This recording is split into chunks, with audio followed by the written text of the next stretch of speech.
रहमतुल्लाह। इस वक्त हम गाज़ी इल्मुद्दीन शहीद रहमतुल्लाह अलैह के मज़ार पे हाज़िर हैं। ग़ालिबन हमारी उम्र भी उतनी ही है जिस उम्र में गाज़ी इल्मुद्दीन शहीद रहमतुल्लाह अलैह को तख्त-ए-दार पे लटकाया गया था और हमेशा के लिए अमर हो चुके थे।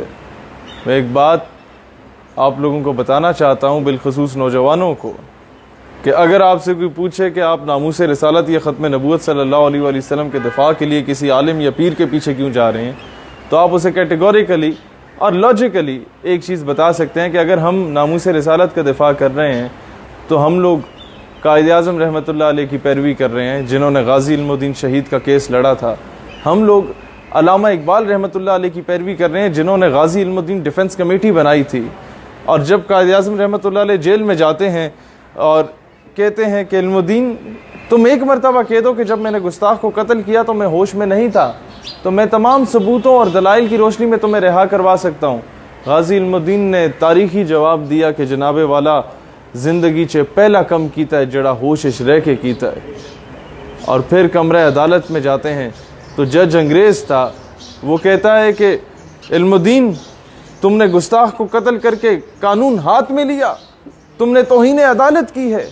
इल्मुद्दीन जवाब देते हैं कि जज साहब, जब आप तौहीन अदालत बर्दाश्त नहीं कर सकते तो मुसलमान तौहीन रिसालत बर्दाश्त कैसे कर सकता है। और फिर वो अल्लामा मोहम्मद इकबाल रहमतुल्लाह अलैह थे कि जब गाज़ी इल्मुद्दीन को दफनाया जा रहा था तो उससे पहले अल्लामा इकबाल उस कब्र में लेटे और फिर वो निकले और फिर इल्मुद्दीन शहीद को दफनाया गया। लोगों ने पूछा कि इकबाल ये क्या माजरा है। हज़रत इकबाल रहमतुल्लाह अलैह ने जवाब दिया कि बरोज़े हशर इस कब्र की मिट्टी गवाही देगी कि एक आशिक रसूल की कब्र की मिट्टी को इकबाल ने छुआ है। और फिर उन्होंने एक तारीखी जुमला कहा कि असी गला करते रह गया तो तड़खाना दा मुंडा बाजी ले गया।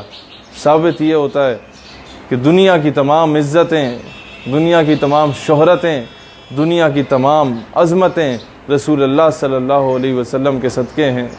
और फिर क्या साबित होता है कि पीर जमात अली शाह रहमतुल्लाह अलैह जैसे अजीम सैयदजादे ने गाज़ी इल्मुद्दीन के कदमों को चूमा, बोसा दिया जब इनकी मैयत लेके जा रहे थे।